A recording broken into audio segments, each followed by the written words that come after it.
Je maîtrise pas encore totalement. What? What, les gars? On fait une révélation de malade mental. Ok, donc on commence à voir les limites de son fruit. Et normalement, à la fin de ce live, les gars, on est affilié Twitch sur le bon vieux H qui nous a fait un petit top 10. Donc j'ai hâte de voir ça. Alors, Akainu, niveau Yonko. Aokiji, niveau premier commandant. Ensuite, Kizaru, niveau deuxième commandant. Vieux deuxième commandant. Ah, je peux pas. Ensuite, Fujitora, niveau troisième, quatrième commandant. Ah, frère. Aramaki, niveau quatrième commandant, niveau de Frankie. Ça-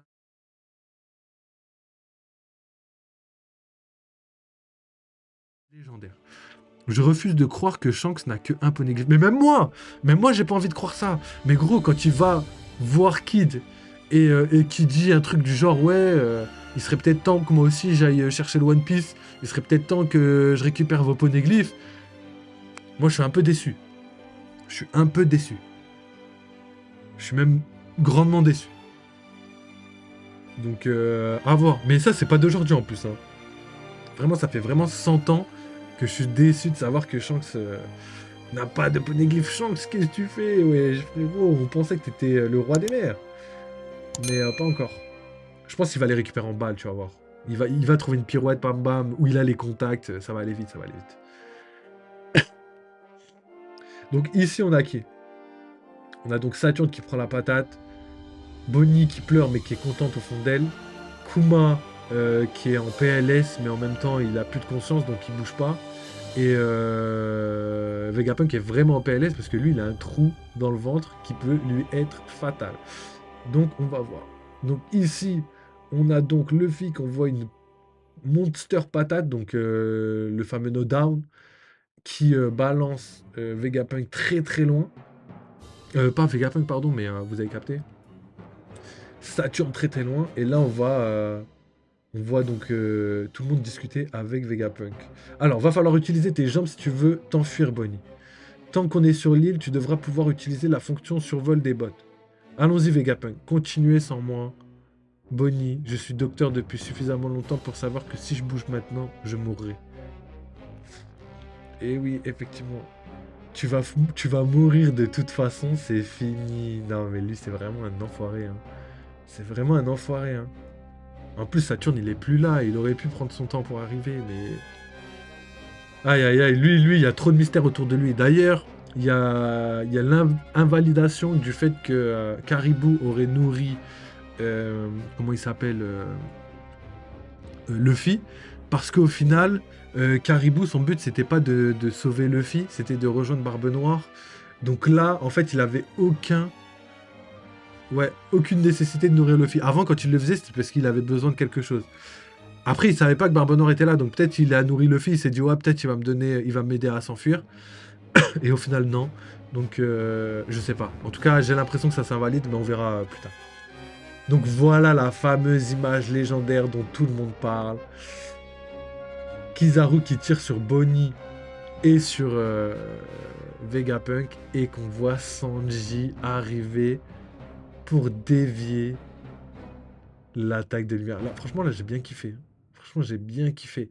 Donc, est-ce que c'est la technologie des bots? Peut-être. Est-ce que c'est la technologie du Germain? Peut-être. Est-ce que c'est son haki surpuissant? Peut-être aussi, tu vois. Même si on n'a jamais vu ça dans One Piece pour l'instant avec lui, on sait pas trop. Sanji, l'arrivée de Sanji, non c'est légendaire, j'aime beaucoup, j'aime beaucoup. Et là la fameuse tête de Kizaru, là je peux vous le mettre en gros.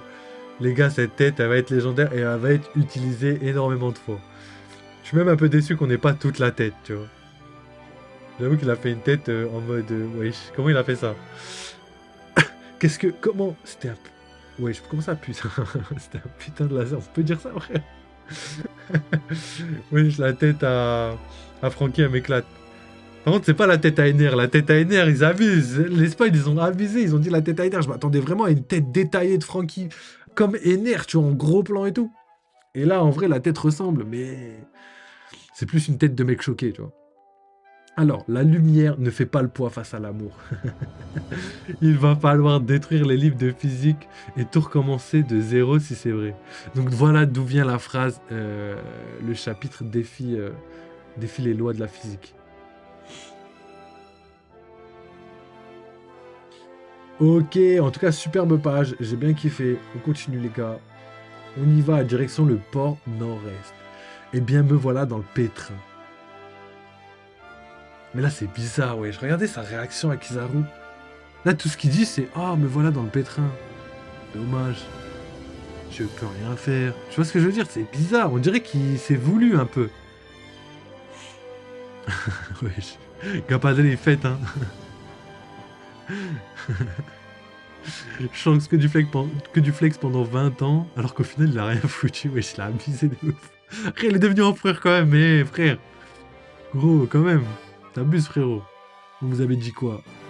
Pizarro, sale fraude. KO, un coup de pied, on n'en parle même plus. Comment ça, KO? Wesh, doucement, doucement. KO, un coup de pied, il a dit. Wesh, doucement, doucement. On a juste contré un laser. Ça va, doucement. Ok, je suis mort. Il a dit vive les Loverboys. Je suis mort. Ok, donc on continue. Tout le monde s'attend à ce que je ramène vos têtes après tout ça.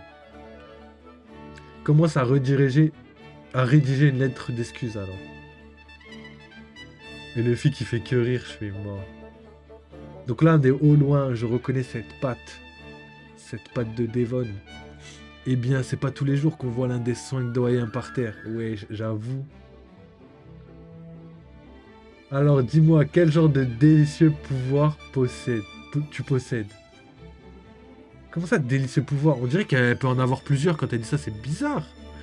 Ouais, c'est chelou les gars, là, j'ai beaucoup de questions à vous poser, hein. Là, les phrases, je sais pas si c'est les phrases de la traduction ou si vraiment il y a un truc bizarre. Un délicieux pouvoir, comme si elle en avait plein et qu'elle pouvait en manger plein, comme si elle pouvait les consommer. C'est bizarre quand même. Vous pensez qu'elle peut utiliser... Après, elle a le fruit du Kistoni, donc 9 queues, c'est ça, si je me trompe pas, comme Naruto. Et 9 queues pourraient symboliser, copier 9 pouvoirs et les garder en mémorisation. Un peu... qui faisait ça déjà? Pouvait mémoriser quelque chose. Il y avait les visages où il pouvait en mémoriser quelques-uns. Et là, son pouvoir est quand même extraordinaire. Fruit de type mythique, ça blague pas, les gars, hein. On est vraiment à un tout autre level, hein. Alors, penser qu'un doyen puisse descendre à la surface et nous bénir de sa présence, c'est inouï. La manière dont elle parle, j'adore. Je kiffe de ouf, les gars. Je kiffe. Oh non. Alors, le bon vieux H qui nous met quoi? Un petit top 10. Est-ce qu'on est... Je crois qu'on a bientôt fini le chapitre. C'est quoi? Je finis le chapitre, je lis ton petit top 10. Comme ça, on discute de tout ça après et je donnerai mon avis. Alors, mais ça nous facilite grandement la tâche. Mission accomplie. Peut-être qu'elle avait qu'une seule mémorisation de fruits et qu'en fait, elle était venue à Egghead prendre le fruit de quelqu'un de très puissant. Peut-être Kizaru, je sais pas. Peut-être Luffy, peut-être qu'ils n'étaient pas au courant de qui... si, après, je crois que le journal l'avait dit. Et du coup, il s'est dit, bon bah tiens, je vais en profiter pour trouver un bon fruit pour s'allier à tout ça. Et là, elle touche Saturne. Donc du coup, là, depuis cette information, j'ai l'impression que Saturne aurait des chances de mourir, sachant que son fruit serait pas disparu.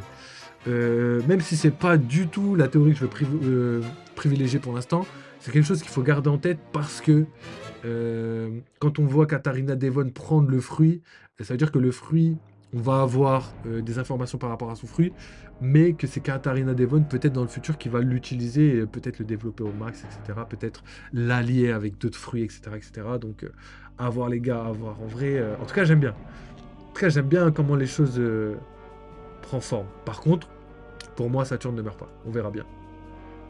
Alors, ça nous facilite grandement la tâche, mission accomplie. Donc le fait que c'est l'image, quand elle touche, peut-être que leur mission c'était autre chose, et qu'en fait ça c'est juste une feinte. Mais quand même là, pour moi, je pense clairement que sa mission c'était de récupérer un fruit, et là du coup elle a juste récupéré le fruit de Saturne tout simplement. Donc qu'est-ce que vous faites ici? Donc c'est Saturne qui la regarde. Et on a donc ici équipage de Barbe Noire, commandant de la 3e flotte Vanaugure. Commandant de la 3e flotte, ça veut dire que c'est la 3e personne la plus puissante sans compter Aokiji. Et ça c'est ouf. C'est ouf, ça veut dire qu'il fait partie du Big Three, tu vois. Ensuite, équipage de Barbe Noire, commandante de la 6e flotte, Katarina Devon, Inu Inu no Mi, modèle Kyubi no Kitsune. Katarina Devon, je suis surpris qu'une évadée du niveau 6 comme toi choisisse la vie de subordonnée. Teach est spécial. Franchement, c'est ça. Franchement, c'est ça. Comme sa lignée. Ah, t'es au courant pour ça. Votre équipage est sans cesse en action. Qu'espérez-vous obtenir en faisant tout ça? Le monde. Le monde, Chico. Ah ouais, mais regarde-moi la dégaine. Eh, Vanocure, il a du flow de ouf en vrai. Avant, il faisait petit intello, tu vois. Là, il a vraiment un flow démoniaque. Non, mais Barbe Noire, les gars, force est de constater que Barbe Noire, il commence à prendre vraiment du galon en termes de puissance et tout. Et là, je suis sûr que les gens, ils vont retourner leur veste. Là, il y a trop de gens qui me disaient, ouais, les gars, mais Barbe Noire, impossible, il est plus fort que Shanks et tout. Et quand on voit la puissance de son équipage, gros, là, tout le monde va commencer à dire, non, mais Barbe Noire, il est cheaté, il a 2 fruits. Ouais, mais tout ça, on le savait avant, les gars. On le savait avant, et vous étiez pas d'accord avec moi. Et non, franchement, je suis choqué de voir la puissance de l'équipage, mais pas que, surtout la puissance de Barbe Noire lui-même. Ce qu'il nous a fait dans l'épisode, c'était magnifique. Donc Saturne, qui a essayé de les tuer, d'ailleurs je vais vous remontrer pour bien mettre en avant la scène, parce qu'elle était importante. Il a essayé de les tuer avec ça pas tout le temps la même attaque. Il a une attaque Saturne, frère. Il a une attaque. Et du coup, ils se sont téléportés. J'espère qu'il peut s'éveiller et que là, il n'est pas en mode zone éveillé. Pour moi, il n'a pas en mode zone éveillé pour une raison simple, c'est que la taille de Atlas est plus grande que Kaido. Et quand on met Atlas à côté de Saturne, il me semble que Saturne est plus grande que Atlas. Donc après, les perspectives, tout ça, c'est un peu compliqué. L'échelle de taille, c'est dur à suivre. Mais j'ai vraiment l'impression qu'il n'est pas en mode éveillé. C'est ce que j'aurais pensé au début à cause de son écharpe. Pardon, pas en mode éveillé, je pense qu'il est en mode éveillé, mais pas en mode hybride. Voilà, pardon, c'est ça que je voulais dire. Parce que, rappelez-vous, Kaido, en mode hybride, il avait l'écharpe, mais en mode dragon, il avait aussi l'écharpe. Je vous laisse aller vérifier, mais ça, c'est une certitude. D'ailleurs, même Luffy, on n'a pas de forme hybride pour l'instant, et il a l'écharpe quand même, donc à voir, les gars. Hein. J'espère qu'elle va être stylée. Hein. J'espère qu'il y a une forme hybride, sinon ce serait un peu dommage. Ok. Donc allez, on y va. On est toujours sur l'île. T'aurais pu nous téléporter plus loin. Non. Je maîtrise pas encore totalement. What, les gars? On fait une révélation de malade mental. Ok, donc on commence à voir les limites de son fruit. Ça veut dire que potentiellement dans le futur, il pourra se téléporter beaucoup plus loin. Mais actuellement, il peut se téléporter que sur, même pas sur l'île, tu vois. Il peut se téléporter que dans un combat, par exemple, tu vois. Ou au sein de la même île et tout. Il peut pas se téléporter directement, par exemple, à la Russe. Et ça, c'est lourd. Mais potentiellement, plus tard, il le fera. Peut-être avec son éveil. Et peut-être son éveil va le permettre de se téléporter bien plus loin. Peut-être téléporter des bateaux entiers, la flotte entière. Imaginez, mais l'arrivée de Barbe Noire en téléportation. Imaginez, les gars, ce serait légendaire. Donc, on continue. Attendez une seconde, s'il vous plaît. Van Augure, le supersonique. Katharina Devon, la chasseresse de la nouvelle lune. Ok, donc là, on a les surnoms. Ça, c'est lourd de ouf. J'aurais jamais pensé vous rencontrer dans un endroit pareil. Je suis un pirate comme vous, je m'appelle Caribou, je cherche depuis si longtemps, ou plutôt, je vous cherche depuis toujours. J'ai pris la mer parce que je voulais devenir un grand homme comme lui. C'est mon idole, mon héros. J'ai toujours rêvé d'être membre de l'équipage de l'amiral Teach. Mon plus grand souhait, emmenez-moi à lui, s'il vous plaît. Donc les gars, ça, c'est lourd de ouf. Ça, c'est lourd de ouf. Donc en tout cas, j'espère sincèrement qu'il va être pris d'un côté, mais en même temps, je me dis, mais imagine, il le recale et dit, non mais, t'es pas assez fort, allez dégage. Et ça se peut, parce que Barbe Noire, c'est ça. Hein. Après, Barbe Noire a plein de random, donc ce serait bête de gâcher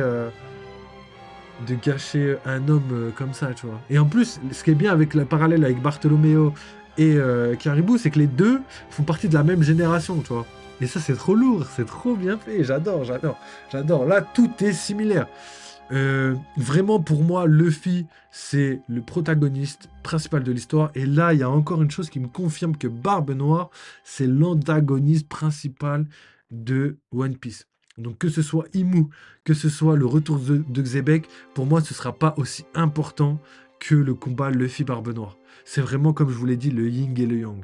Le côté blanc de Luffy, le côté noir de Barbe Noire, les ténèbres, la lumière, le soleil, tout ce que tu veux, tout est relié, les gars. Tout est relié. même si Xebec reviendra, il reviendra pas aussi fort que Barbe Noire. Ça, c'est une certitude, les gars, je vous le dis. Donc, let's go, maintenant que c'est terminé pour les scans, on va passer à... je vais répondre donc à tous vos petits messages, parce que j'ai vu plein de théories fusées et tout. On va discuter de tout ça, j'ai fait un top 10 aussi du bon vieux H, le frérot. Et après, on fera du coup une petite théorie sur ça, et puis on s'arrêtera là, hein. Et n'oubliez pas, ce soir, live, et il est déjà 22h30, les gars, on va vraiment arrêter le live dans très peu de temps. N'oubliez pas, ce soir, live sur Live Gaming. Ok. Et normalement, à la fin de ce live, les gars, on est affilié Twitch. Ah oui, j'ai oublié de vous dire, les gars, normalement, ce soir, on fait la fête, wesh. Ce soir, on est enfin affilié, ce serait légendaire. On a une moyenne de 2,96 sur 3. Ça devrait le faire, les gars. Je suis trop croque. Surtout que là, le live, on doit avoir une moyenne supérieure à 3. Donc là, les gars, c'est bon. Je pense que ce soir, c'est bon. Là, on a fait le taf, les gars. Merci encore. Je suis obligé de vous remercier, les gars. Merci beaucoup, les gars. Ça fait grave plaisir. Heureux que la commu grossisse de plus en plus, que les vues grossissent de plus en plus, que même la qualité de ce que je vous sors grossit de plus en plus. Hein. N'oubliez pas le Discord Masterclass. En ce moment, on a fait que des trucs de ouf. On vous a sorti toutes les nouveautés, que ce soit les spoils, les chapitres, sont disponibles quasiment à la seconde près sur notre Discord. YouTube, gros contenu qui arrive la semaine prochaine. D'ailleurs, tout va changer très prochainement. Je changerai l'intégralité de la chaîne. Soyez prêts. Ça arrive très, très bientôt. Donc, let's go. On part donc, comme je vous disais, sur le bon vieux H qui nous a fait un petit top 10. Donc, j'ai hâte de voir ça. Alors, après, c'est pas vraiment un top 10, mais vous allez comprendre. Donc, Akainu, niveau Yonko. Big Mom, voire Kaido Max. Donc, je réponds à ça vite fait, et après, on continue. Alors, Akainu au niveau Yonko, pour moi, je vois bien Akainu level Yonko, mais je le vois pas level Yonko type Big Mom et Kaido. Pour moi, il est moins fort que Big Mom et Kaido, mais je prends en compte ton level, parce que je pense que t'as pas tort, je pense qu'il y a moyen, tu vois. Alors, ensuite, Aokiji, niveau premier commandant. Niveau King Zoro. Ok, donc là, je réponds encore, parce que vu que Akainu et Aokiji se sont battus pendant 15 jours sur une île pour le trône de la marine, entre guillemets, du coup, ils devraient être d'un niveau similaire. Je veux bien être d'accord avec toi sur le fait que Aokiji est moins fort qu'Akainu, parce que déjà, Akainu a gagné, mais bon... Ça suffit pas pour dire que ce soit un niveau en dessous, tu vois. 15 jours, jamais quelqu'un de 15 jours d'un niveau en dessous peut tenir. Pour moi, il est intermédiaire dans le sens où Akainu était blessé par Barbe Blanche pendant la Grande Guerre, ce qui lui a fait des dégâts monstres, dégâts qu'on peut voir encore 2 ans après la guerre. Et du coup, Aokiji, niveau intermédiaire, Akainu, normalement level empereur, mais à cause de sa blessure, niveau intermédiaire, bataille de 15 jours, et là, on a un level qui est à peu près cohérent. Ça, j'aime bien cette théorie. C'est mon avis. Après, je respecte ton avis et je trouve qu'en vrai, tu as un peu compris l'espace de puissance qu'il y a entre les personnes. Donc, je valide quand même. Ensuite, Kizaru, niveau deuxième commandant. Ça, je suis désolé, les gars, absolument pas. En plus, après ce que je viens de voir dans le chapitre, ça me confirme. Après, quand je dis absolument pas, comme je dis à chaque fois, les gars, ce n'est que mon avis, les frères. Hein. Je dis ça, c'est juste par rapport à mes pensées, par rapport à ce que je pense du manga. J'y crois pas du tout parce que Kizaru, niveau deuxième commandant, niveau Sanji Rayleigh vieux, waouh. Ouais, là, il y a trop d'infos. Il y a trop d'infos. Déjà, on va parler de Kizaru. Kizaru, pourquoi il n'est pas niveau deuxième commandant? Parce que regardez juste un truc simple. Katakuri Snakeman, Katakuri meurt, se fait battre et il dort pendant 15 jours. Luffy Snakeman contre Kizaru, au calme, tout va bien. Luffy Gear 5 contre Kizaru, patate en un coup, il dort, mais il se relève après. Alors que Katakuri, je vous le dis les gars, Katakuri, il y aurait eu Luffy Gear 5 en face, je peux te dire qu'il aurait dormi plus que 2 semaines. Je peux te dire que là, il aurait dormi, mais bien profondément. C'est pour ça que Kizaru, level deuxième commandant, ce serait pour moi incohérent de la part d'Oda. Après, peut-être qu'il a des raisons qui pourraient expliquer ça. Comme je vous l'ai dit, ça se peut que Sanji puisse battre Kizaru. Mais ça ne veut pas dire que son niveau est deuxième commandant. Ça se peut qu'il batte Kizaru comme Luffy a battu Ener. Ener était un Loga, Luffy n'avait pas de Haki, c'était impossible pour lui de le battre. Juste, il avait... En fait, c'était le némésis parfait de Ener. Il n'y a qu'un seul fruit qu'aurait pu permettre à Luffy, enfin plutôt à Ener, d'avoir du souci à se faire par rapport à la faiblesse de son fruit, entre guillemets. Et la faiblesse de son fruit, c'est Luffy, c'est le caoutchouc. Et pas que, c'est aussi le côté imaginaire et tout, parce que on l'a vu, le caoutchouc, on peut le faire fondre très facilement. On a vu, on sait qu'Oda maîtrise ça parce qu'on a vu Ener fondre de l'or et le mettre autour du poignet à Luffy, par exemple. Et faire fondre de l'or, c'est plus dur que faire fondre du caoutchouc. Donc Oda avait compris, c'était juste pour le côté gag et peut-être sûrement aussi pour le côté imagination. Donc ça, c'est mon avis là-dessus. Ensuite, tu as dit que Ray Livieux était niveau deuxième commandant. Ça, j'ai un peu de mal. J'ai un peu de mal. Je pense que Gappadare doit se retourner dans sa tombe alors qu'il est vivant. Ray Livieux, deuxième commandant. Ah, je peux pas. Je peux pas. Mais je comprends ta logique. Tu te dis que si Ray Livieux est à peu près au niveau de Kizaru, au vu de sa prestation qu'il a fait à Shabonji, obligatoirement, il est niveau deuxième commandant. Pour moi, Ray Livieux, pour moi, je le mets intermédiaire, mais pour moi, c'est vraiment pas une certitude. Il y a vraiment des chances qu'actuellement, il soit moins fort et premier commandant. Moi, je vois bien Rayleigh soit premier commandant, soit intermédiaire. En vrai, j'ai jamais été sûr sur le côté intermédiaire, mais c'est ce qui ressort le plus actuellement. Les gens s'accordent tous à dire qu'il est plus intermédiaire que premier commandant. Mais ça ne m'étonnerait pas du tout qu'en fait, en fin de compte, il soit premier commandant. En tout cas, ce qui est sûr, c'est que pour moi, actuellement, Garp est plus fort que Ray Livieux à cause des deux prestations, comme j'ai déjà dit. Ray Livieux, il avait un amiral, un premier commandant, plus un équipage face à lui, et il a réussi à sauver les siens. Et Rayleigh, il avait qu'un seul amiral, et il n'a pas réussi à sauver son équipage. Donc, pour moi, la balance en termes de vieux, et ça, c'est expliqué par le fait que Garp s'entraîne tous les jours, et que Rayleigh a arrêté. Pour moi, c'est clairement ça. Par contre, Rayleigh, je le mettrais bien au même level que Garp, Prime, ou un peu plus fort que Garp, parce que Rayleigh avait le Haki des Rois. Donc, comme Zoro là, qui peut le maîtriser, qui peut le revêtir, je pense que Rayleigh pouvait le faire, donc forcément, vous avez capté. Donc, on continue. Ensuite, Fujitora, niveau 3e, 4e commandant. Ah, frère, ça voudrait dire... Moi, je le mets... Pour moi, ça voudrait dire qu'il est vraiment trop faible. Hein. Pour moi, ça voudrait dire qu'il est vraiment trop faible. Je mettrais bien au-dessus quand même. Hein. Deuxième commandant, c'est pas mal pour un Fujitora. En tout cas, c'est ce que je pense. Parce que Fujitora, plus fort, moins fort que Franky ou Jinbei.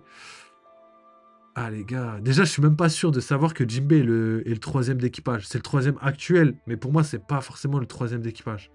Donc ça se peut que Jinbei soit moins fort que ça. Après quand même Jinbei il est vraiment colossal, très très fort et tout ce que vous voulez. Mais Jinbei n'a pas battu la troisième personne la plus forte dans l'équipage de Kaido, tu vois. Et juste ça déjà, pour moi ça... Tu vois, il y a quelque chose. Il y a quelque chose, tu vois. J'ai l'impression Oda veut nous dire quelque chose par rapport à ça. Et Uzu, je sais pas si c'était le plus fort des Tobiropo, tu vois. Pour moi, il y en avait plein, donc je sais pas. Je sais qu'il y avait Ulti Page-One. Page-One, peut-être. Non, je sais pas. Page-One. Ah, je sais pas, les gars. En vrai, je pourrais pas vous dire clairement, clair, net et précis. Mais ouais, il y avait Sasaki aussi. Hein. Je sais pas du tout, les gars, qui était le plus fort. Uzu, Red Tigradon de sabre. Après l'autre, je sais même plus c'était quoi, un Smilodon ou je sais pas quoi là. Sasaki, je sais pas.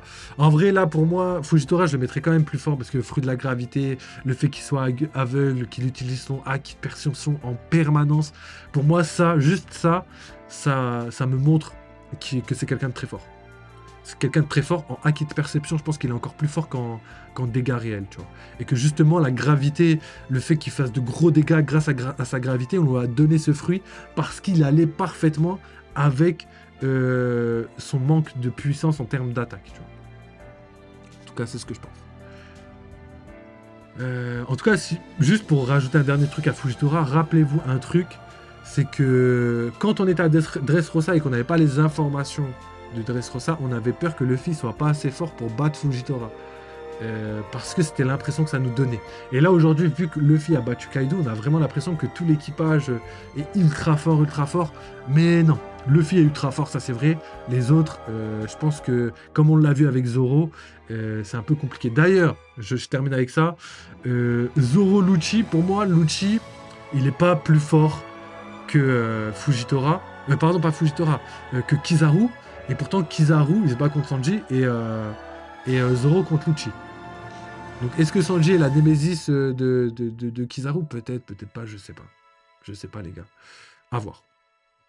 Ensuite, pour terminer le petit top 5, du coup, Aramaki, niveau 4e commandant, niveau de Franky.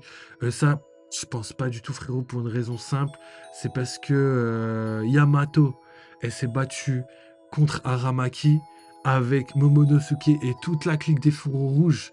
Et Yamato, elle a quand même le Haki des rois, elle a quand même un fruit de type mythique éveillé. La mettre 4e, ah, c'est dur. Je pourrais pas la mettre au niveau de Franky. Et même si c'était que ça, que Yamato 4e commandant, il faut penser à tout le monde. Il faut penser à tous les autres, tu vois. Faut penser,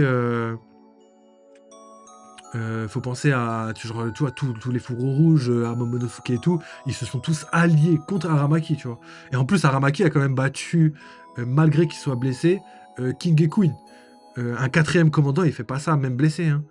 Zoro blessé, il se démerde, hein. Alors,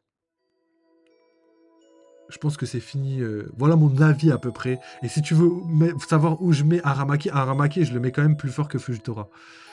Fujitora, pour moi, c'est le mec qui est le plus proche de la justice de Luffy. Et j'ai l'impression que c'est le mec le moins fort de la marine en termes d'amiral. Et plus.